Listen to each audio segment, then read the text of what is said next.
All right. Welcome back, everyone, to Money Mixology. Jason, as always. Today, we're continuing the series on money mindsets, sort of the scripting that's happening in the background, the computer software that's running inside of our brains at all times, kind of influencing the way that we respond to the world.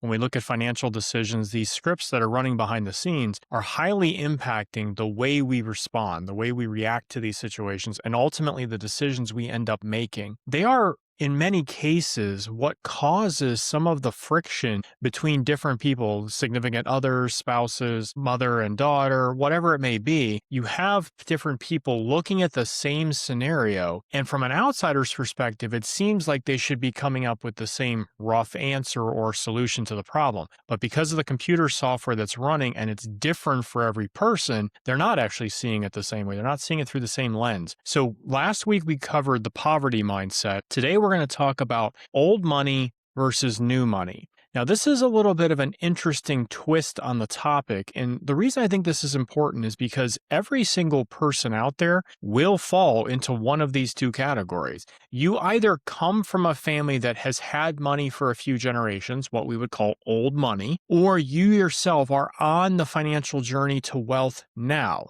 which is what we would call new money. Now, you may be at different levels of new money. Perhaps you've already reached the success point, and so you have enough money and you've done it for yourself and you've created new money, or you're early in the journey and you're working your way towards that future wealth. In either case, you're still going to be considered new money, and the psychology that goes into it is going to be pretty similar for you. Here's what we want to start addressing is when we look at the difference between these two sets of people, if you will, these two groups, old money, new money, it's not actually the money that differentiates them. You could have two people that are in the very different camps, but have actually the same amount of wealth. That doesn't dictate this. And we will see, so through some of the examples I bring up, you'll notice some of the differences between these two types of mentalities really clearly when we look at some of the celebrities that we know of, that you can identify in your head that will help crystallize some of these things I'm saying. I'm going to start with the old money side. And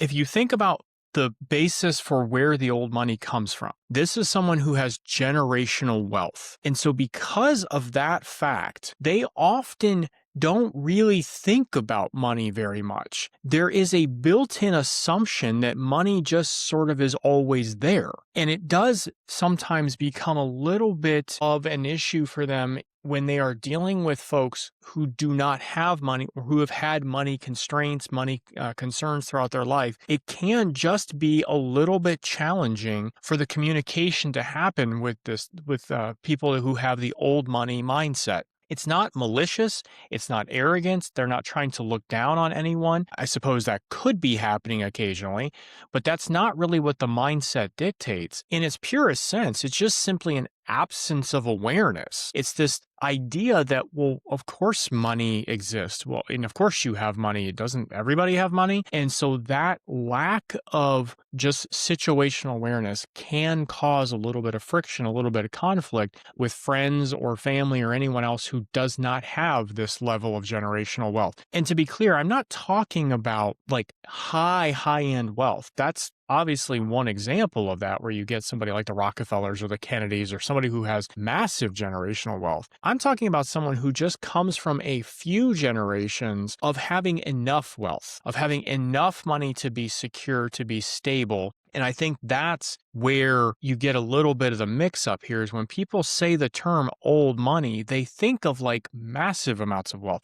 But that's not actually what we're talking about.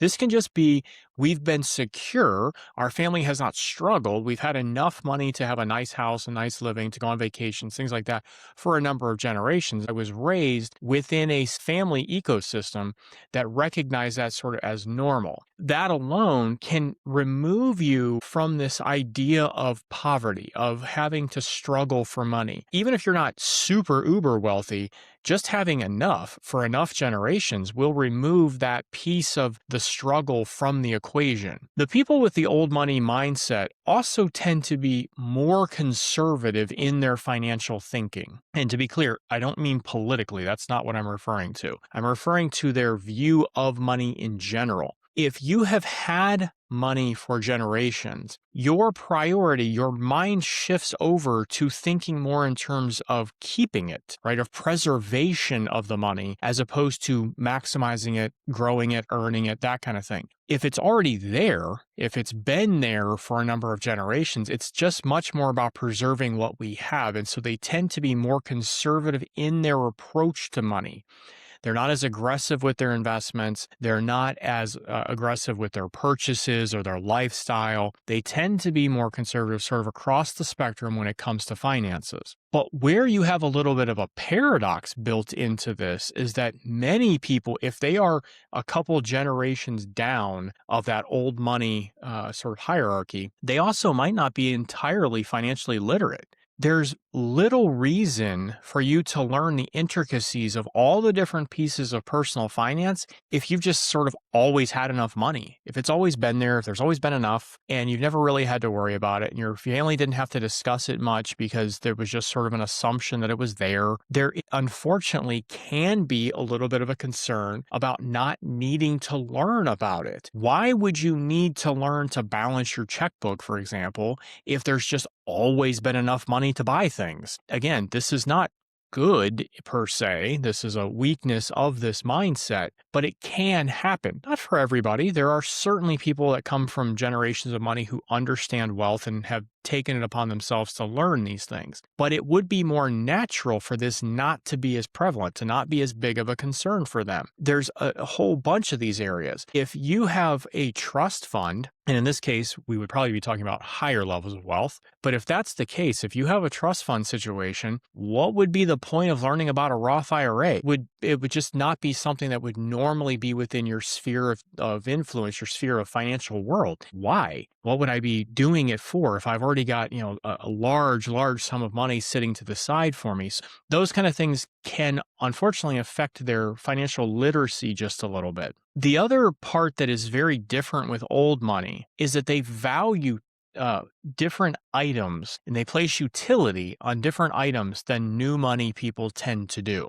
This is where you get a lot of the heirlooms, a lot of the family treasures, a lot of these, it's super important for me to have my father's watch because it was he taught me all these lessons and it's something I want to carry forward. I'm not in any way saying that other people in the world who don't come from wealth don't care about family heirlooms. That's not what I mean. It's just a different mindset where if you are already in a position to be able to buy anything you want new, if that is taken off the table, I can pretty much go purchase whatever I want, whenever I want, then the only thing I cannot purchase, and we all know something you can't have makes it more appealing, the only thing I cannot purchase is family heirlooms. These things that there's no price associated with them because anything with the price I can simply go obtain with my checkbook. And so these things that are not of that sort of ilk, that financial world where there's a price tag attached to it, become more appealing to someone that is in this sort of, we'll call it tax bracket, coming from this old money where you start to have a little bit more emotional attachment to these items that have family history, have some sort of historical context. It might not even necessarily be a family thing. It could just be historical type things that are just more important to you than what the money itself can purchase because you've always been able to do that. We take a step back and we contrast all of those things that are old money with the new money mindset. Now, again, new money is someone who's coming into wealth for the first time. This could be first generation millionaires. This could be you if you're watching the video or listening to the podcast that is on a journey towards wealth. You may have just a little bit of money now, but you're on a good path. You're doing the right things. You're taking the right behaviors and habits. You're growing into wealth in the future. You are the new money mindset. Whether you actually have a giant amount of wealth right now, relevant. It's a matter of what your mindset is dictating you're going to act like. So if you're part of the new money mindset, which is more people, to be clear, this is a far bigger bulk of the population. It makes some sense. To be old money mindset, you have to come from a family of generational wealth. That's not very common. In fact, it would be very uncommon. And so most people are going to fall in the new money mindset side. Because of that, they're going to tend to do things very differently than old money. Even if you have 100,000 in the bank as an old money person and I have $100,000 in the bank as a new money person, we are not going to operate the same. If I am new money, I'm going to be more aggressive with my investments, with my purchases, because I'm trying to get to that higher level of wealth. It's not about preservation for me. It's about growth. I need to go somewhere. So I'm going to be in the higher risk investments. I'm going to be willing to pursue more risky opportunities that are out there, whether it's business opportunities or investment opportunities. Something that allows me to kind of get ahead at a faster pace is going to be appealing to me as a new money mindset. And you see this across the spectrum in the United States. When we have young people that are on this new money mindset path, they get involved in risky investments. They're always kind of looking for the get rich quick schemes. It makes sense that old money would not fall for a get rich quick scheme because they don't need to get rich. They already have enough funds, so they're going to be more conservative in their approach. But if you don't have it and you're trying to kind of get to that level, you may be willing to take those chances and unfortunately become susceptible to some of that get rich quick scheme kind of things. So we have to be really mindful that it's okay to be aggressive within context, to be an aggressive investor, to be someone who's trying to take a little bit more risk in order to get the higher reward. That's okay within levels, within sort of parameters you set for yourself. But we have to be cautious that that aggressiveness doesn't sort of tip over into recklessness, because that's when we can get ourselves into problems, which is what you see across the great swath of the United States. There's tons of people getting in over their heads because they simply got too aggressive and tipped over into recklessness. So we have to be a little bit careful with that concept. That same sort of aggressiveness ends up leading to new money people being much flashier with their money. If you have spent your whole life at a lower income level, lower wealth level, and you suddenly reach new levels of wealth, there is a tendency to want to show that off. That is natural. It is normal. It's something that most people are doing. And what you see is, if you look at a kind of a scale, a sliding scale of this, you'll recognize this from social media. Someone who has built through a honest work, having a job, putting money aside, even if they did not come from money, they have been on this new money journey and they have built their wealth over time. And they may have a substantial amount of wealth now. So their family did not have money. They do now have wealth. They'll be perhaps slightly more flashy in terms of having a nicer car, maybe moving into a bigger house, driving, having some nicer clothes. You'll see a gradual increase, what we would call lifestyle inflation. You'll see that gradually kind of building up over time. But we do have a big bulk of people in the United States right now who unfortunately have come into money too fast. So some of the social media influencers, some of these people that are still young and are hyper aggressive and have managed to sort of tip the scales, they are ultra flashy because the money came so fast. They did not build up natural control mechanisms inside their own mind. They were never really, I don't want to say earning the money. That's unfair. They did earn the money in a way, but they didn't earn it over time. So they haven't had a chance to sort of mature into this new level of wealth. It's what happens when people win the lottery. That money is typically blown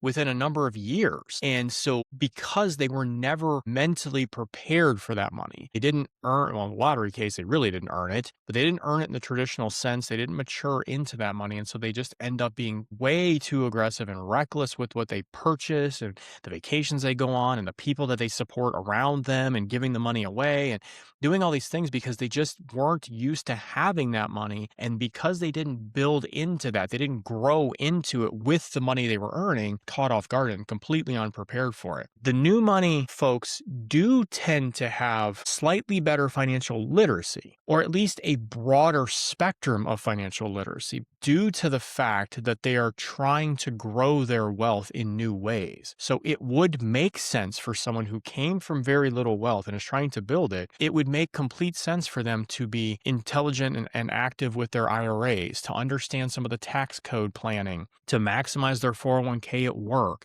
to understand the intricacies of health insurance because they might be self-employed and they're trying to get the lowest premium and get decent coverage. There's all these different things that just based on their life experience, they may have more exposure to.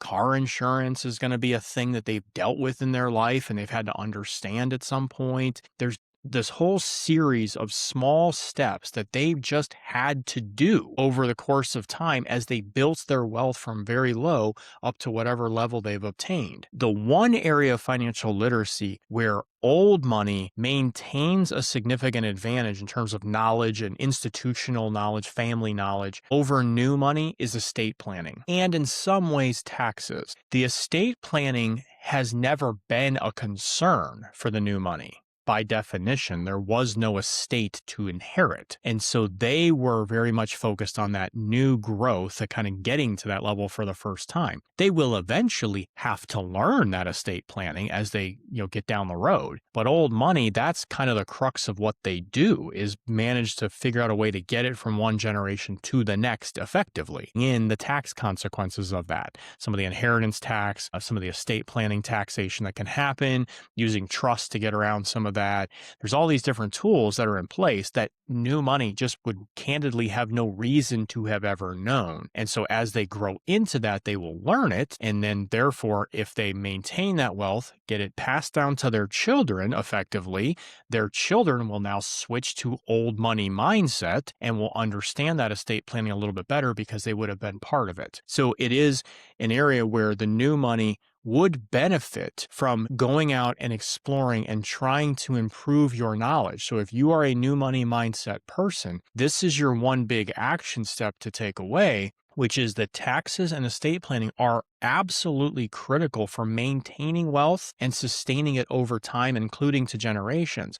You should start learning those things early in the process so that you can protect the money from a very early stage, and then you can make sure it's effectively and efficiently moved on to the next generation as the time comes. So that would be your sort of homework to take away, is to kind of go out there. The other piece that I would highly encourage new money listeners and viewers to keep in mind and to do some self-reflection is in the self-control area. New money tends to have a problem with self-control, largely based on the fact that it's sort of the lottery thing. If you've spent your whole life not being able to have a lot of stuff and not being able to buy what you want, not being able to go out and get the things you want, take your significant other out to a nice restaurant, et cetera, when that money finally starts rolling in, it's going to be a very natural temptation to say, now I want that stuff. And this ties in a little bit with that flashy purchases, but they are slightly different. Flashy is done in a way to show the world you have made it.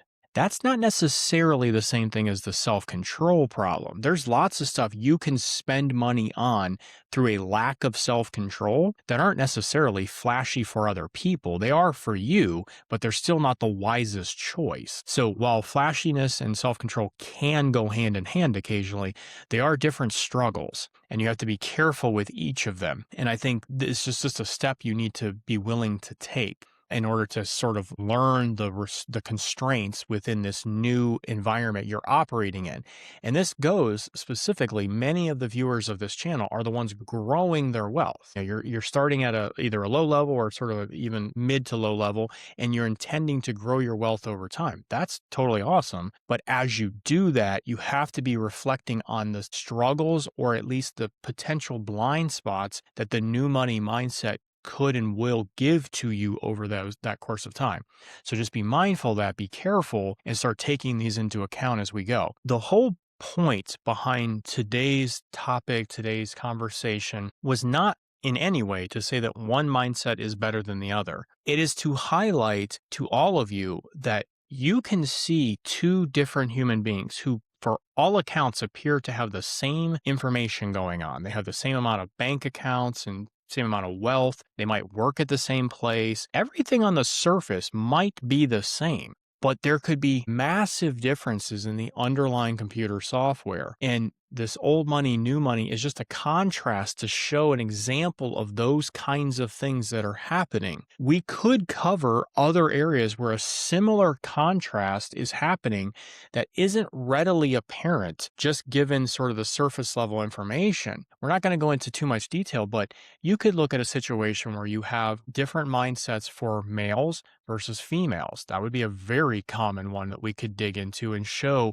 that same situations, context, same set of information being played out, and males are going to respond differently than females. As always, I am very much stereotyping both on old money, new money, male, female. All of these things are broad categorizations. Doesn't mean any person is going to fall solely into one of them, but it is broad kind of stereotyping or categorization of what we typically see. You can do, there's research out there that we could cover on the firstborn versus the baby of any particular family. They show very different behavior, even though same family, same upbringing, same wealth situation. I just want you to be aware that we cannot judge people on that surface, kind of judging a book by its cover. You have to understand these underlying factors. And more importantly, this applies to you as the viewer or the listener, clearly understanding that I have this particular set of background, this particular context that I come from,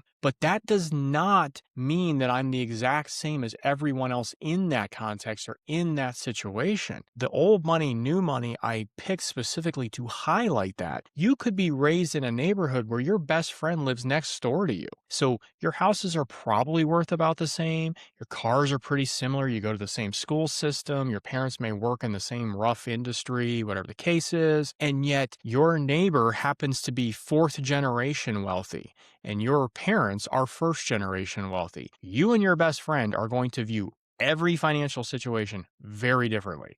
And you have to be consciously aware of that. And then if you go to get a significant other or at some point get married, have a spouse, whatever route you take, it's going to be compounded again. Because now you have a second human being that their history, their background, even if it looks the exact same as yours, could still be very different internally. The software program they're running could be an older model. And so we want to make sure that we're being aware of this and that we're exploring our own situation first so that we're comfortable having these conversations with other people in the future and understanding really why are you approaching it this way? What's your thinking here? Can you help me understand it?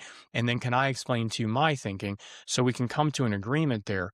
And both of us can avoid any of the traps, the potential pitfalls of our thinking. If I identify myself as basically new money, then I have an understanding that there's going to be a handful of things I have to be mindful of, to be cautious about, that are potential pitfalls for me. Same thing for my significant other. On this channel, I've explained a number of times, I've been very clear with the listeners, the difference between my wife and I. My wife would be new money. Her family did not have money when she was growing up. They don't have any generational wealth. She comes from a poverty background. We as a family are reaching new levels of wealth. So she's experiencing new money mindset for the first time. She is definitely new money. I am a little bit of a mix. My family does have generational wealth. My parents have a good amount of wealth. They are retired. They're comfortable. I was taught money growing up. I sort of lived with this old money mindset in terms of money was always there. I never had to really concern myself with it too much. And yet,